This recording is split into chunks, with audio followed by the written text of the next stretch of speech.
எண்ணம் போல்தான் வாழ்க்கை. இது ஆக்டர் தனுஷ்ல இருந்து நிறைய பேர் சொல்லி கேள்விப்பட்டிருப்போம். ஆனா உண்மையா? வாங்க பார்க்கலாம். ஒரு இளைஞன் பல வருஷமா பிச்சை எடுத்துட்டு இருக்காரு.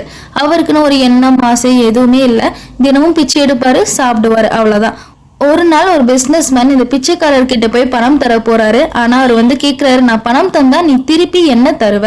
நான் லாபம் இல்லாம எதையுமே செய்ய மாட்டேன்னு சொல்றாரு. அப்போ அந்த இளைஞன் யோசிக்கிறான், நம்ம கிட்ட கொடுக்க எதுவுமே இல்லையே அப்படின்னு எல்லாம் சுத்தி பார்க்கறான். அவங்ககிட்ட எதுவுமே இல்லை. இந்த பார்த்ததும் அந்த பிசினஸ் மேனும் நகர்ந்து போயிடுறாரு. அப்போ அவன் யோசிக்கிறான், இந்த உலகத்துல நம்ம இவ்வளவு வருஷமா வாழ்றோமே, ஆனா மத்தவங்களுக்குன்னு தர நம்ம கிட்ட ஒரு பொருள் கூட இல்லையே அப்படின்னு நினைக்கிறான். அப்ப தூரமா கார்டன்ல பூக்கள் இருக்கிறத பாக்குறான். அப்ப அவன் யோசிக்கிறான், நமக்கு பணம் தரவங்களுக்கு நம்ம ஏன் பரிசா பூக்கள் தரக்கூடாதுன்னு யோசிக்கிறான். அதே மாதிரி அவன் தொடர்ந்து பூக்கள் தந்துட்டும் வரான்.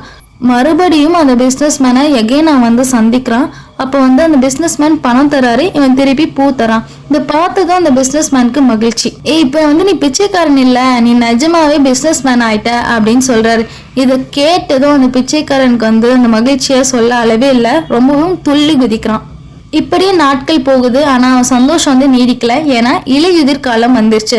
கார்டன்ல இப்ப பூக்களே இல்லை. என்ன பண்ணலான்னு யோசிக்கிறான். அப்படியே பல வருடங்கள் ஆகுது. இப்போ அதே ரயில்வே ஸ்டேஷன்ல அந்த பிசினஸ் மேன் உட்காந்துருக்காரு.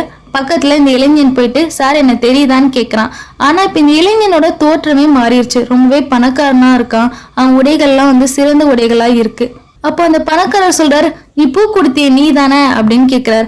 ஆமா சார், முன்ன மாதிரி இப்பெல்லாம் நான் பிச்சை எடுக்கிறது இல்ல, நான் பூக்களை வாங்கி நிறைய கடைக்கு விற்கிறேன். இப்ப நான் உண்மையாவே பிசினஸ் மேன் ஆயிட்டேன்.